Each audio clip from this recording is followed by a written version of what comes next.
जय जोहार, नमस्कार। दैनिक छत्तीसगढ़ चैनल देख रहे हैं आप और छत्तीसगढ़ प्रदेश की आज की समस्त प्रमुख बड़ी खबरों की शुरुआत सर्वप्रथम आज की पहली बड़ी खबर के साथ। छत्तीसगढ़ में एक बहुत बड़ा बदलाव एजुकेशन सिस्टम में होने वाले हैं। सिर्फ ऑनर्स डिग्री वाले ही अब पीएचडी कर सकते हैं। इसके अलावा क्लास बंक करने वालों को फेल भी किया जा सकता है। एक बहुत बड़े बदलाव की संभावना जो है नजर आ रही है छत्तीसगढ़ के एजुकेशन सिस्टम में।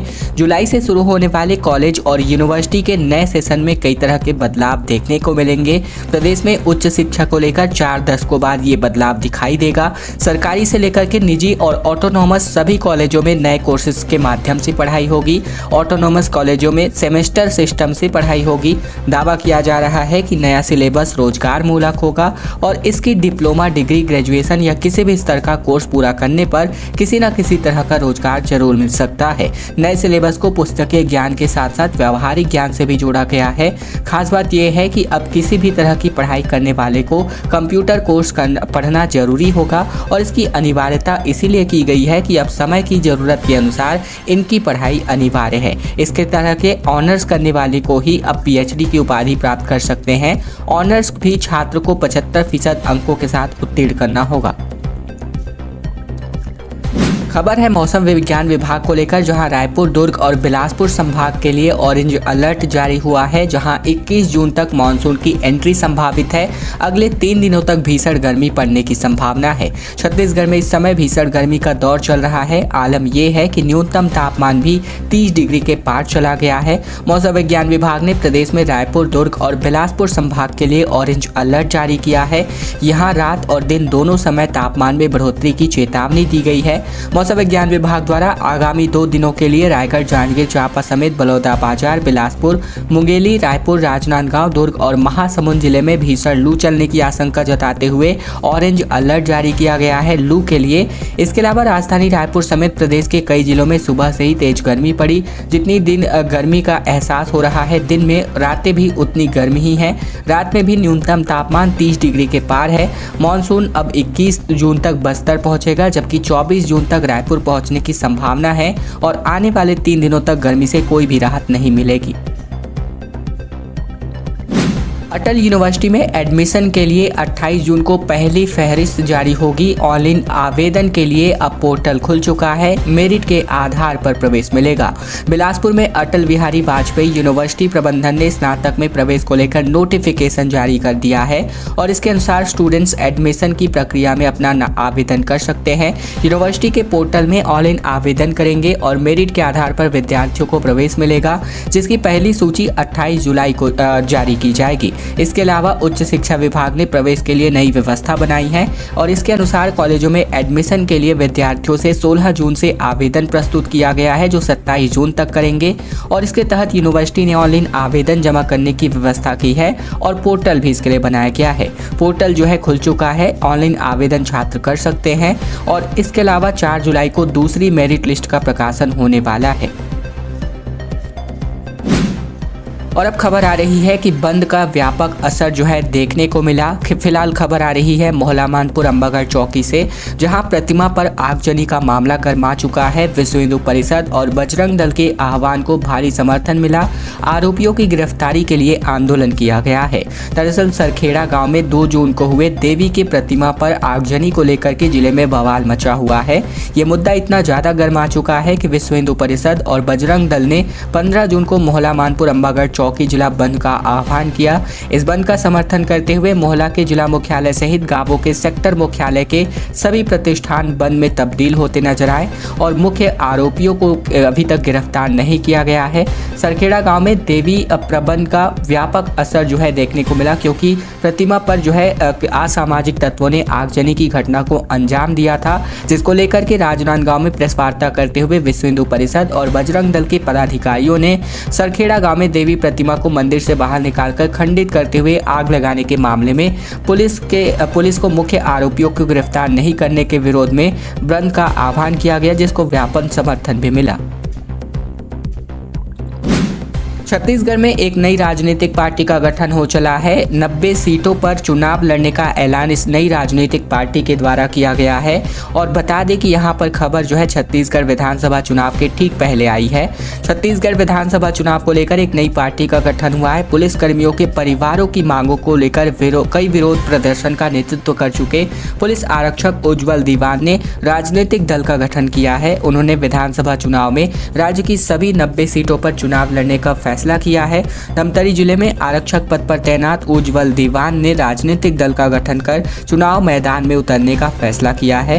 दीवान ने कहा है कि निलंबित, निष्कासित और सेवानिवृत्त पुलिसकर्मी उनके राजनीतिक दल में शामिल हो गए हैं तथा नौकरी छोड़ने के बाद कई अन्य पुलिसकर्मी शामिल होंगे। दीवान ने बताया कि नए राजनीतिक दल के पंजीकरण में आने वाली परेशानियों को देखते हुए उन्होंने पहले से ही पंजीकृत पार्टी आजाद जनता पार्टी यानी एजेपी को संभालने का फैसला किया है। उन्होंने कहा कि मैं 2018 से पुलिसकर्मियों और उनके परिवारों के कल्याण के लिए लड़ रहा हूं।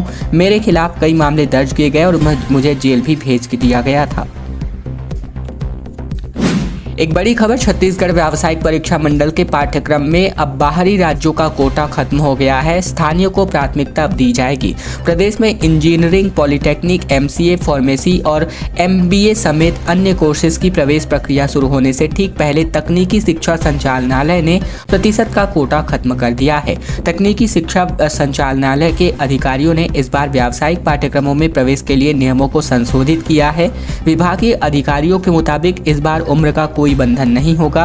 इसी के साथ ही छात्रों के लिए आरक्षित सीटों का प्रवेश कोटा जो छत्तीसगढ़ के लिए पहले 90 था और अन्य राज्यों के लिए 10 था, खत्म कर दिया गया है। साथ ही प्रदेश के छात्रों की प्रवेश प्रक्रिया पूरी होने के बाद दूसरे राज्यों के छात्रों के आवेदन पर उन्हें सीट अलॉट की जाएगी। इसके अलावा 10,276 कुल मिलाकर सीटों पर प्रवेश दिया जाएगा। शिक्षा सत्र 2022-23 के दौरान आरक्षण विवाद की वजह से बीटेक, फार्मेसी, डिप्लोमा, एमसीए और एमबीए और एमटेक की तकरीबन 33% सीटें ही भर पाई थी, जिसके लिए 2 से 3 चरण की काउंसलिंग ही हो पाई थी। और अब खबर, बीच सड़क पर अचानक यात्रियों से भरी बस धू धू करके जलने लगी। ये खबर महासमुंद से, जहां महासमुंद से इलाहाबाद जा रही थी ये बस, आनन फानन में सवारियों को निकाला गया और सिर्फ बस का जो है ढांचा ही ढांचा बचता नजर आया। सारंगढ़ बिलाईगढ़ जिले के ग्राम टुंडरी में बीती शाम को 4 बजे यात्री बस में अचानक भीषण आग लग गई और आग से बस धू धू कर जल उठी। गनीमत ये रही कि समय रहते सभी यात्रियों, ड्राइवर समेत हेल्पर को बाहर निकाला गया। मामला बिलाईगढ़ थाना क्षेत्र का है। जानकारी के मुताबिक सिंह ट्रैवल की बस जो है महासमुंद से बसना के लिए दोपहर 2 बजे इलाहाबाद जाने के लिए निकली थी और बस में तकरीबन 50 से 60 यात्री सवार थे। 2 घंटे के बाद तकरीबन 4 बजे जब बस सारंगढ़ बिलाईगढ़ के ग्राम टुंडरी पहुंची तो इसी बीच यहां शॉर्ट सर्किट की वजह से गाड़ी के केबिन में आग लग गई। ड्राइवर ने आनन फानन में बस को रोका और इसके बाद सभी यात्री, ड्राइवर और बस कंडक्टर को बाहर निकाला गया। स्वामी आत्मानंद स्कूलों में 174 पदों पर भर्ती के लिए 19 जून से साक्षात्कार होने वाला है। दरअसल स्वामी आत्मानंद अंग्रेजी माध्यम स्कूलों के 174 पदों पर संविदा भर्ती जारी है और इसके लिए साक्षात्कार 19 जून से शुरू होंगे। 23 जून तक संविदा भर्ती के लिए साक्षात्कार माधवराव सप्रे शासकीय हिंदी माध्यम उत्कृष्ट विद्यालय बूढ़ापारा में संपन्न होगा।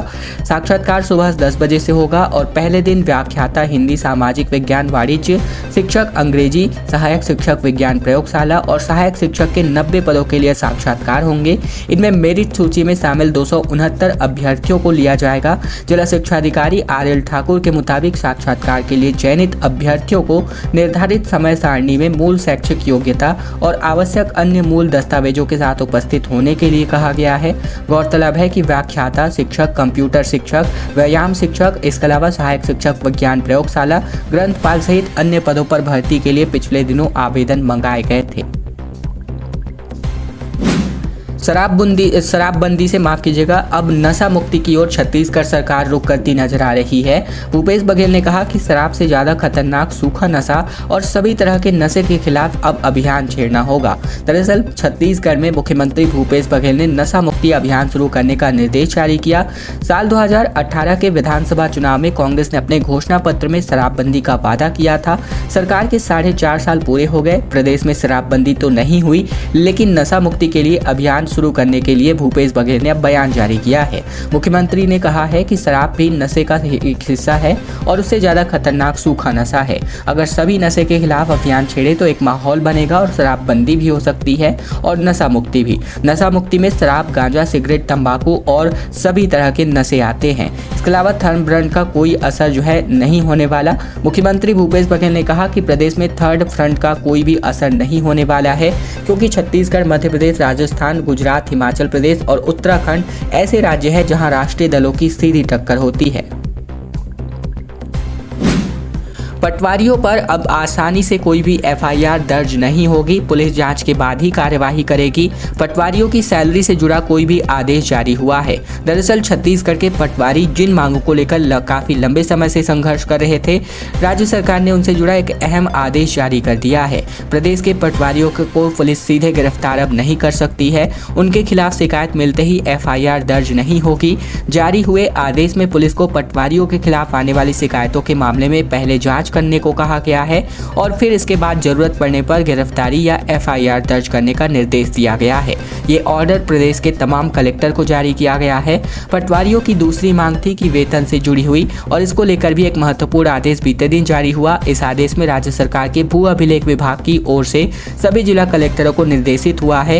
इसमें कहा गया है कि पटवारियों को संशोधित वेतनमान का लाभ दिया जाए। पटवारियों का वेतन 1 अप्रैल 2017 की तारीख में संशोधित किया गया था। पटवारियों की शिकायत थी कि बहुत से जिलों में संशोधित वेतनमान का लाभ नहीं मिल रहा है और इसीलिए नया आदेश जारी करते हुए पटवारियों को संशोधित वेतनमान के अनुसार ही वेतन देने के निर्देश भू अभिलेख विभाग के सह सचिव सह आयुक्त ने जारी किया है।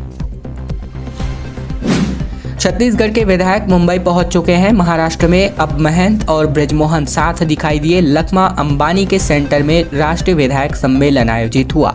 शुक्रवार को मुंबई में राष्ट्रीय विधायक सम्मेलन की शुरुआत हुई और इसमें शामिल होने प्रदेश के विधायक भी पहुंचे। प्रदेश की विधानसभाओं में एक दूसरे के खिलाफ खड़े होने वाले भाजपा कांग्रेस के विधायक मुंबई में एक साथ हंसते बतियाते दिखाई दिए।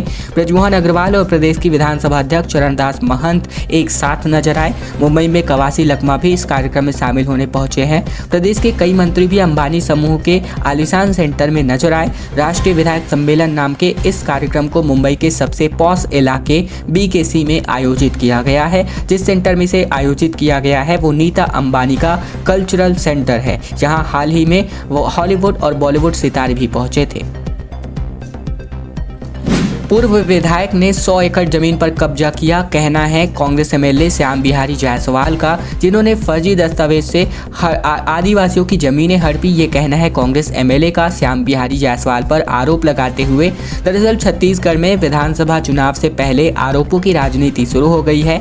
मनिंद्रगढ़ से कांग्रेस विधायक विनय जायसवाल ने बीजेपी के पूर्व एमएलए श्याम बिहारी जायसवाल पर फर्जी दस्तावेज बनाकर आदिवासियों की जमीन हड़पने का आरोप लगाया। विनय जायसवाल का कहना है कि पूर्व विधायक ने 100 एकड़ से भी ज्यादा की जमीन कब्जा किया है। उन्होंने अपनी मां और पत्नी के नाम पर 10 एकड़ से ज्यादा की जमीन का फर्जी दस्तावेज देकर वन अधिकार पट्टा हासिल किया है। विनय जायसवाल के मुताबिक इसकी शिकायत उन्होंने पीएम नरेंद्र मोदी और मुख्यमंत्री भूपेश बघेल से पत्र लिख करके की है और इसकी जांच कराए जाने की मांग की गई। 2 अलग अलग केस में फर्जी दस्तावेजों के जरिए जमीन घोटाले को अंजाम दिया गया। पहले केस में उनकी पत्नी के प्रकरण में राशन कार्ड लगाया गया और लेकिन मां के प्रकरण में पहचान के लिए राशन कार्ड न लगाकर धोखाधड़ी की गई। फिलहाल ये यहां पर आरोप लगाए गए हैं। छत्तीसगढ़ विधानसभा चुनाव के पहले अब बीजेपी को पंचायत प्रतिनिधि याद आते नजर आ रहे हैं। भाजपा ने पंचायत प्रकोष्ठ के जिला कार्य समिति और मंडल संयोजकों की नियुक्ति कर दी है। भारतीय जनता पार्टी के जिला कोर ग्रुप के निर्णय पर भाजपा पंचायत प्रकोष्ठ में जिला कार्य समिति का गठन हुआ है, जिसमें पंचायत प्रतिनिधियों को कार्य समिति सदस्य के रूप में जिम्मेदारी सौंपी गई है। इसी तरह पंचायत प्रकोष्ठ ने मंडल स्तर पर भी पंचायत प्रकोष्ठ के मंडल संयोजक और सह संयोजकों की घोषणा की है। ये सब कवायद आगामी विधानसभा चुनाव की तैयारियों को लेकर है, ताकि चुनाव के दौरान पंचायत स्तर पर कार्यकर्ताओं की टीम बनाई जा सके। अंतिम खबर, जहां दंतेवाड़ा में भाजपा एक नया प्रत्याशी उतार सकती है। बस्तर की इस महत्वपूर्ण सीट पर समाज सेवी बुधरी ताती का नाम काफी चर्चा में नजर आ रहा है।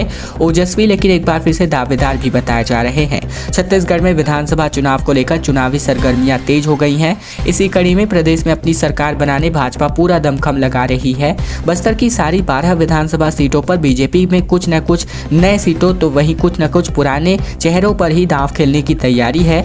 कुछ विधानसभा क्षेत्रों में टिकट को लेकर जबरदस्त गुटबाजी है, तो वहीं सभी का लक्ष्य सिर्फ सरकार बनाना ही है। दंतेवाड़ा विधानसभा सीट के लिए दावेदारों की लंबी सूची तैयार हो रही है और इस चुनाव में तकरीबन 5 से 8 नेता अपनी दावेदारी पेश करेंगे, जो चुनाव की तैयारियों में भी जुट गए हैं। हालांकि इनमें से 3 नाम प्रमुख है जिस पर पार्टी मंथन कर सकती है। चौंकाने वाली बात यह है कि दंतेवाड़ा सीट से बीजेपी समाज सेवी बुधरी ताती को भी चुनावी मैदान में उतार सकते हैं।